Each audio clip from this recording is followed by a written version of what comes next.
পুরনো গান অনেক কিছু করা হয় না, কিন্তু সেগুলো আবার নতুন করে করার মধ্যে যে আনন্দ আছে বা রেসপন্সটা যে যত সুন্দর হচ্ছে, সেটা সত্যি আসলে অনেক গানই করার মতো, সেগুলো করা উচিত।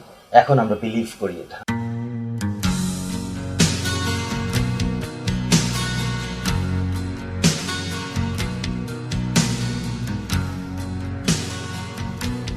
Welcome to news 24। আমরা আছি with the band Ark and the legendary Hasan ভাই। হাসান ভাই আমাদের সাথে আছে। আপনারা আমাদের কমেন্টে অনেক কমেন্ট করেছে অনেকেই যে হাসান ভাইকে চাই, আর্ককে চাই, ইন্টারভিউ নেওয়ার কথা এবং গান শোনার কথা। সো আজকে আমরা এখানে। অ্যান্ড হাসান ভাই, থ্যাংক ইউ সো মাচ আমাদের কাছে টাইম দেওয়ার জন্যে। অনেক দিন ধরে পাচ্ছিলাম না আসলে আপনাকে, আপনারা শো নিয়ে বিজি। আজকে কুয়াকাটা, কালকে সিলেট, কালকে পরশু দিন রাজশাহী বা চিটাগাং এরকম ঘুরে বেড়াচ্ছেন। এক্স্যাক্টলি, কিছু বিজনেস ছিল আমাদের, তবে নিউজ জি24 আজকে আমরা তার পর্দায় আসতে পারছি, এর জন্য আর্ট ব্যান্ডের পক্ষ থেকে আমরা জানাই নিউজ জি24কে শুভেচ্ছা, অভিনন্দন, এবং এর দর্শক শ্রোতা সবাইকে জানাই শুভেচ্ছা। Thank you. হাসান ভাই, অনেকদিন আপনি ব্রেকে ছিলেন, অ্যান্ড আপনারা আবার শো করা শুরু করেছেন আপনি। আর আপনার ব্যান্ডটাকে মনে হয় পুরোটাই সাজিয়ে নিয়েছেন। এখন আপনার লাইন আপে এখন দেখতে পাচ্ছি পুরনো পরিচিত মুখ, বাট আর কে নতুন। তো আপনি যদি একটু পরিচয় করে দিতেন। আমি সবাইকে চিনি, আপনি একটু সবার সাথে পরিচয় করে দেন। আমার বাম দিকে আছে টিঙ্কু আজিজুর রহমান, সঙ্গীত পরিচালক, সবাইকে চিনেন আপনারা, এবং আর্কের কিবোর্ডিস্ট, আর্কের কিবোর্ডিস্ট, কম্পোজার। এবং ডান দিকে আছে হলো সুমন, বাংলাদেশের একজন অত্যন্ত সুনামধন্য একজন মিউজিশিয়ান। এবং নমন আছে বেস গিটারে, এবং ড্রামসে আছে হলো, বলো মেহেদি, তোমার নামটা বলো। আমার পিছনে আছে নিপু। ওকে, জাস্ট সো হাসান ভাই, এই যে ব্রেক একটা আপনার অ্যারাউন্ড 10 ইয়ার্সের একটা ব্রেক নিয়েছেন আপনি, নাকি আরো কম বা বেশি? আসলে এই ব্রেকটা কোনো ইয়ে না আর কি, এমন কোনো ব্রেক না যে সঙ্গীত থেকে বিচ্যুত হওয়ার ব্রেক, সেটা না। সঙ্গীতটা সবসময় ছিল আমাদের মধ্যে, আমাদের সবার মাঝেই ছিল। এখানে অনেকে আছে হয়তো জানবেন, যারা অনেকদিন প্রফেশনাল কাজে ব্যস্ত ছিল, মিউজিক ঠিকমতো করতে পারেনি, কিন্তু সবাই নিজের কাজ, নিজের মিউজিকটা করে গেছে, চেষ্টা করে গেছে। আমরাও তার ব্যতিক্রম না। আর আমরা আসলে আর্ট ব্যান্ডের ব্যাপারটা হচ্ছে এরকম যে আমরা যে গান আমরা 90 দশকে করেছি বা দর্শকদের দিতে পেরেছি, সেরকম নতুন কিছু দেওয়ার মতো উপযুক্ত সময় আমরা আসলে মনে করছি যে এখনো হয়নি। সেই জন্য এই দেরিটা। সেরকম নতুন কিছু দেওয়ার মতো যতক্ষণ না পর্যন্ত নিজেদের মন থেকে না আসে, ততক্ষণ পর্যন্ত আত্মপ্রকাশ করতে বা প্রচার বিমুখ থাকতেই পছন্দ করেছি আর কি, এই আর কি বিষয়টা। কিন্তু আসলে মিউজিক আমাদের সবার মধ্যে আছে এবং চলছে। না, উই মিসড ইউ, সবাই আপনাকে খুবই মিস করেছে, আর্টকে মিস করেছে। আপনার গানগুলো আসলে সবাই খুব শুনতে চাইতো, আপনার লাইভ পারফরমেন্স দেখে দেখে। আর হচ্ছে আপনি এই যে গ্যাপটা গেল লাইক অ্যারাউন্ড অনেকগুলো বছরই, এখন মানে কাজ শুরু করেছেন লাইভে, রেকর্ডিং। এখন তো রেকর্ডিং আসলে এরকম অ্যালবাম তো কেউ করে না। কোনো মিউজিক ভিডিও বা নতুন কোনো গান আর্কের পাবে কিনা, আমরা পাবো কিনা? আমরা আশা করি সবাই পাবে। কবে নাগাদ হতে পারে? কোনো গান কি রেডি আছে? এটা আসলে কোনো টাইম লিমিটেশন নেই, এটা আমরা যখন ফিল করব তখনই গান নিয়ে পর্দায় আসবে। গান কি রেডি আছে?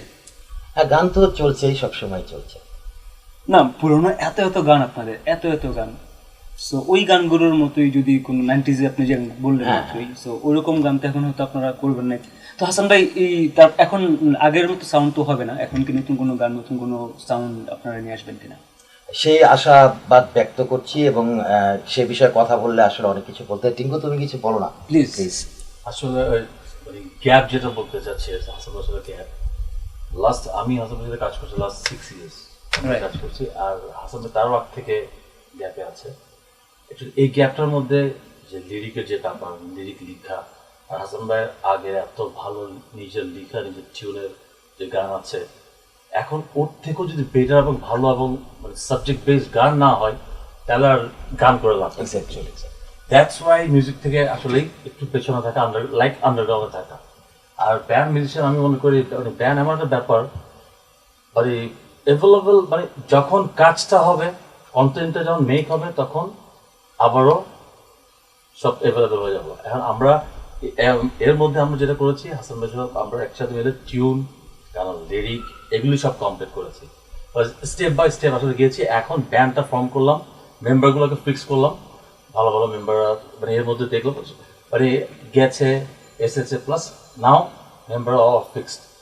আর এই গ্যাপে এই লিরিক টিউন নিয়ে কাজ করেছে, নতুন কিছু গান আপনারা তৈরি করেছেন। হ্যাঁ, আর সাউন্ডের ব্যাপার, মেলোডির ব্যাপার আছে। সারা পৃথিবীতে আসলে যে একটা রিয়েল যে মেলোডি, যত কিছু যতই চেঞ্জ হোক, যতই নতুন সাউন্ড আসুক, বাট একটা রিয়েল যে মেলোডি এটা still whole over the world এটা এখনো মেনটেন করছে কিন্তু।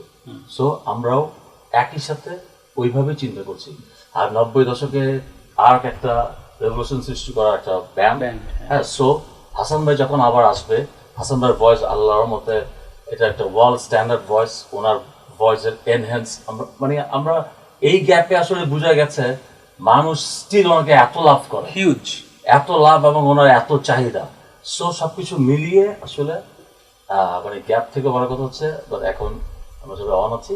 আর ইনশাল্লাহ সামনে অবশ্যই নতুন কিছু না কিছু তো দেওয়া হবেই এবং এটা দিব। গ্রেট। এই হচ্ছে ব্যাপার। তো হাসান ভাই আপনারা লাস্ট কোথায় কোথায় শো করলেন, কতগুলো শো করলেন এবং রেসপন্স কিরকম ছিল? আমরা লাস্ট যে শোটা করেছি এটা সিলেট ক্যান্টনমেন্ট পাবলিক স্কুল। এছাড়াও বেশ কয়েকটা শো করেছি, যেমন কুয়াকাটা সি বিচ, চিটাগাঙে করেছি। এছাড়া আর কোথায় কোথায় লাস্ট মানে অনেক, গাজীপুর এটসেট্রা। এরপরে কোথায় কোথায় শো লাইনড আপ? এরপর আমরা রংপুরে শো করব সামনে, তারপরে বরিশাল, চিটাগং। সো রেসপন্স কেমন হাসান ভাইকে দেখে? এখনো কি মানুষ রেসপন্স মানে ছুঁতে যায় নাকি আগের মতো, টেনে ধরে কিনা? প্লেয়ার মেম্বারগুলো ফর্ম করেছি, ফিক্স আপ করলাম, তারপর থেকে দ্য রেসপন্স মানে আনবিলিভেবল, খুবই ভালো। এর মধ্যে কোনো ঘটনা ঘটেছে কিনা, কোনো ফ্যান মোমেন্ট?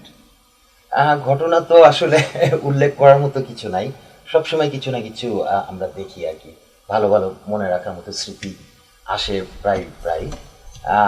তবে লাস্ট যে শোটা আমরা করেছি সিলেটে সেটা ছিল একটা স্কুলের শো, কমপ্লিটলি টিন ছেলেমেয়েরা যারা রাত 11টা-12টা পর্যন্ত তাদের গার্জেনদেরকে নিয়ে আমাদের জন্য যে প্রতীক্ষায় ছিল, বা একসাথে তারা যেভাবে আনন্দ উৎসব করে আমাদের সাথে, যেভাবে আমাদেরকে রিসিভ করে বা যেভাবে আমাদের বিদায় দেয়, ফার্স্ট টু লাস্ট আমরা খুব এনজয় করি সেটা। Very good. স্টেজে এখন কি কি গান করেন আপনারা, পারফর্ম করেন কোন গানগুলো? আসলে স্টেজে আমরা সব গান পারফর্ম করতে পারি না, তবে আমরা চেষ্টা করি যেগুলো বেশি জনশ্রুতি সেগুলো করতে। এবং যেটা আগে ছিল না, এই পার্থক্যটা এইটুকু যে আগে যেটা ছিল না, যে পুরোনো কোনো গান যে গানটা কখনো স্টেজে করিনি সেটা এক্সপেরিমেন্ট করা, সেটা আমরা এখন করছি। কারণ আসলে আগের অনেক গান আছে যেগুলো করার মতো, কিন্তু আমরা হয়তো আগে সেভাবে করিনি। কিন্তু টিঙ্কু আমাদেরকে এই জিনিসটা সবসময় বলে যে আগে করার মতো গান অনেক বেশি আছে, যে কেন আমরা এগুলো করি না। এই অভ্যাসটা একটা অভ্যাস হয়ে গেছিল যে আর করা হচ্ছে না, পুরোনো গান অনেক কিছু করা হয় না, কিন্তু সেগুলো আবার নতুন করে করার মধ্যে যে আনন্দ আছে বা রেসপন্সটা যে যত সুন্দর হচ্ছে, সেটা সত্যি আসলে অনেক গানই করার মতো, সেগুলো করা উচিত। এখন আমরা বিলিভ করি এটা। Very good. লাস্ট শো এর প্লে লিস্ট একটু যদি বলেন যে কি কি গানগুলো আপনারা পারফর্ম করেছেন? সুন্দর প্লিজ। আমরা তাজমহল করলাম, তাজমহল, দেন আমরা সুইটি করলাম, সুইটি, আমরা মায়া করলাম। মায়া। এবং একটা ইন্টারেস্টিং বিষয় ছিল, ওখানে তো হাসান ভাই বললো যে টিম শপ, টিম মানে এই জেনারেশন যারা ছোট, কয়টা জেনারেশন মানে তারা মানে যে গানগুলো বলতেছে মুখস্থ, এবং হাসান ভাইয়ের হাফ গাওয়ার পরে গাওয়া শুরু করতেছে। এবং এই ব্যাপারটা খুবই আমাদের ইন্সপায়ার করতেছে যে মানে এই দর্শকরাও হাসান ভাইয়ের গানটাকে মানে এই বয়সী ছেলেমেয়েরা ভেরি ক্রেজি। মানে বললাম না যে হাসান ভাইয়ের গান করতে হয়, মানে জাস্ট হাফ গান করতেছে, জাস্ট লাইনটা দিয়ে দিচ্ছে, দ্যাট ওয়াজ অ্যামেজিং। এবং আরো অনেক গান আমরা করতেছি। সো আই হোপ যে আপনারা আসলে কন্টিনিউ করবেন হাসান ভাই, আর কোনো গ্যাপ তো আমরা চাই না, অডিয়েন্সও চাই না বেসিক্যালি।